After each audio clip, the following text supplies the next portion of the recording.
This is the explosive exclusive. My name is Pranesh. With me is my colleague Meghna Deka.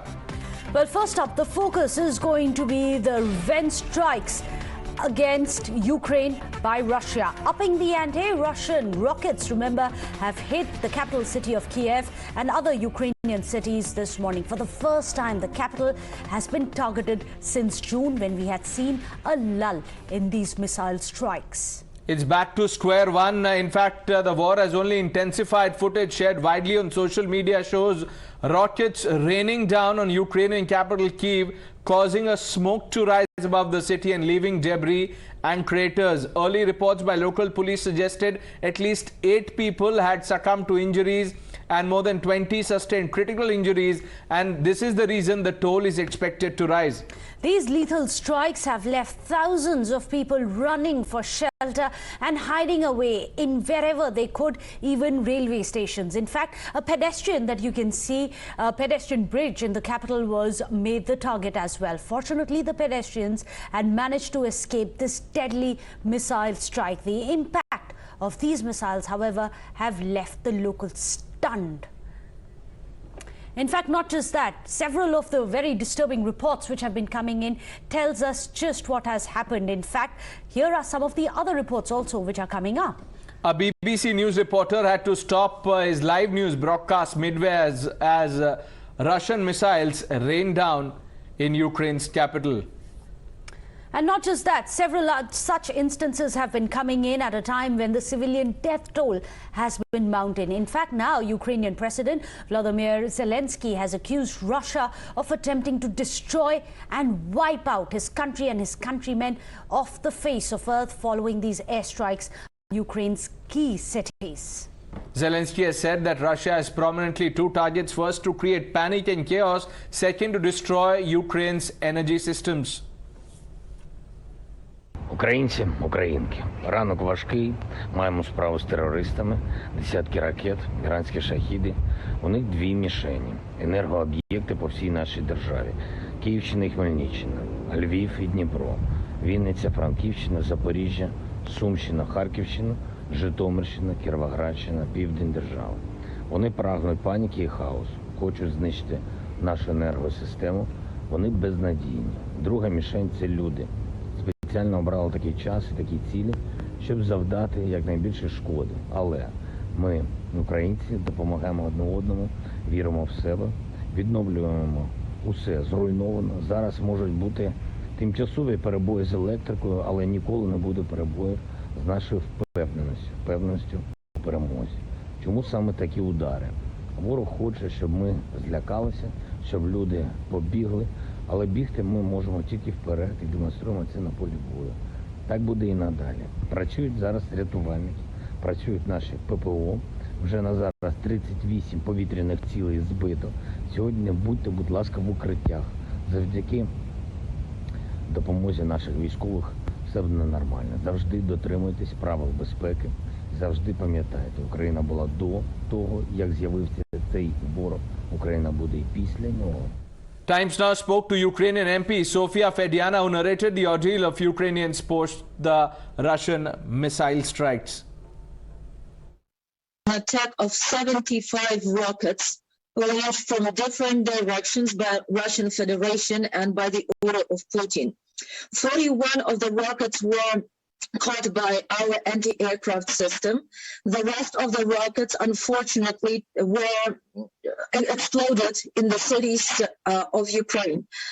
In Kyiv, we have more than 10 different explosions. Unfortunately, already in Kyiv, 8 people reported murdered and more than 20 people have been wounded.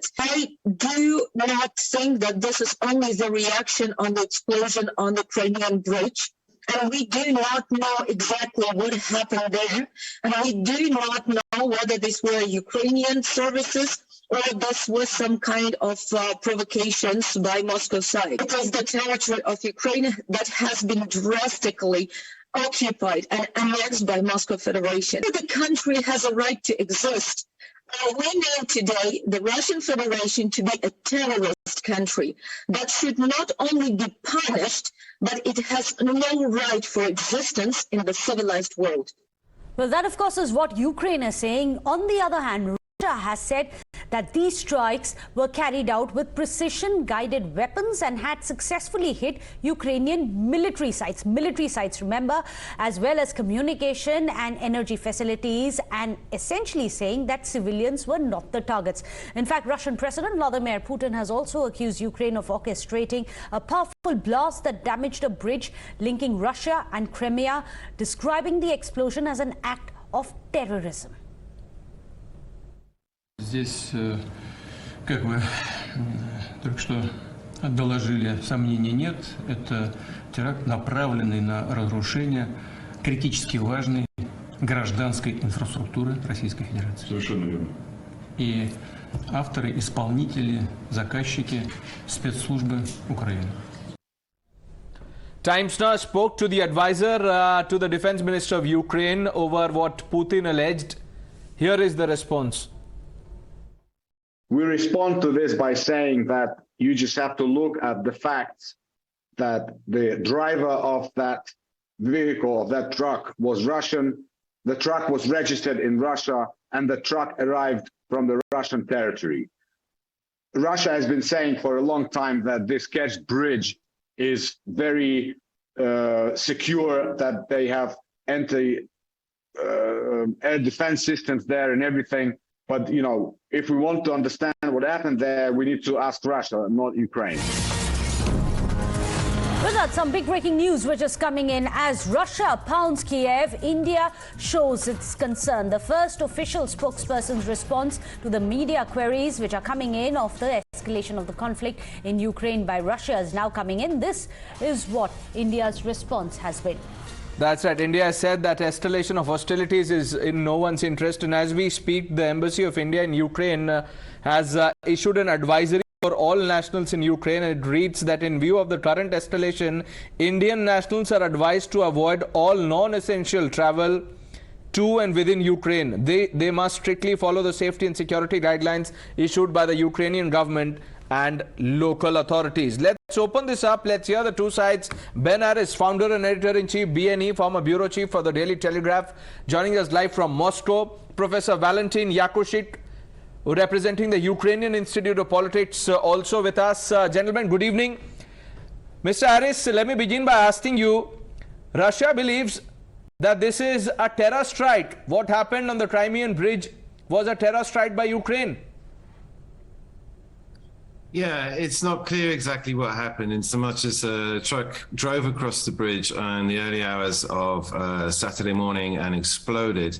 And this is a prestigious project for the Russians, linking the Russian mainland to Crimea. It had no connection to Crimea before this bridge was built. Now, of course, it's conquered territory running between the Russian border at Rostov down to Crimea. So there is a land corridor linking Crimea to the main bridge. But Putin invested himself heavily into this bridge, ordering it to be built rapid pace, cost of some $3 or $4 billion. And then he opened it himself by driving a truck across it. So to hit the bridge is to hit Russia symbolically. Militarily, it doesn't make that much difference. I mean, the Crimeans can supply themselves now through the land connection to the Russian border. But certainly on a symbolic level, it looks like a blow against Russia, and they've been claiming that it was a terrorist act carried out by the Ukrainian Special Operations Forces. So, Professor Yakushik, we know that it seems like Putin never expected this war to be as long drawn out as it seems to have happened now. He has been facing a lot of opposition from within. There have been desertions and there have been a lot of isolation from the Western powers that be. How would you read these revenge strikes, these retaliatory strikes? Why is Putin carrying it out after months of lull?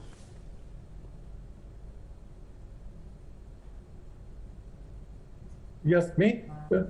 Yes, Professor, go ahead. So what has happened now with mass attack of Russian missiles on Ukrainian cities, on critical infrastructure?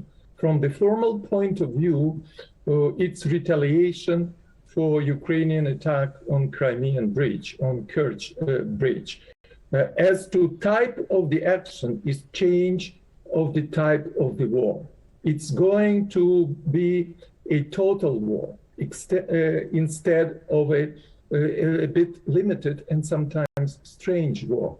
During this war, there is still trade through Ukrainian territory of Ukrainian gas and oil and some other commodities. So probably now there is a threat that this kind of trade will stop. We will see what will be further. Now there is destruction of a lot of Ukrainian infrastructure. There is also return of Russian narrative towards the idea of change of regime in Ukraine. Today we heard it from a Russian new hawk, former dove, former Russian president Medvedev. So he is now very hawkish and saying that now they want to change. Now, Professor Yakushik, more than 8 people have lost their lives in missile strikes across Kyiv today. Russia says we have not targeted civilian areas. I didn't hear well what you said. I suppose you asked me about the kind of damage. Damage is serious, but it's not mortal. So it's probably is the show by Russian leadership what they can continue. Ukrainians are not sure if Russians have enough missiles to continue like that. And what was before, Russians were looking for exit strategy. Hopefully, they can again start looking for an exit strategy when they showed after their collapse of security in Crimean bridge, that this is again the moment when they are ready to start talks. Right. Let us pay attention to this, even though during the next month or two, probably there will be continuation of severe battles between Ukrainians and Russians. Right. When there will be new stalemate, then there is place for new negotiations. But this is very disturbing if you're understanding that the entire tide of change may have changed with these retaliatory strikes and things may have just been escalated, even though the entire world, including India, has called for restraint and said diplomacy alone can resolve these issues. Thank you so much, Ben Aris, for joining us here on the show, as well as Professor Yakushik. Well, with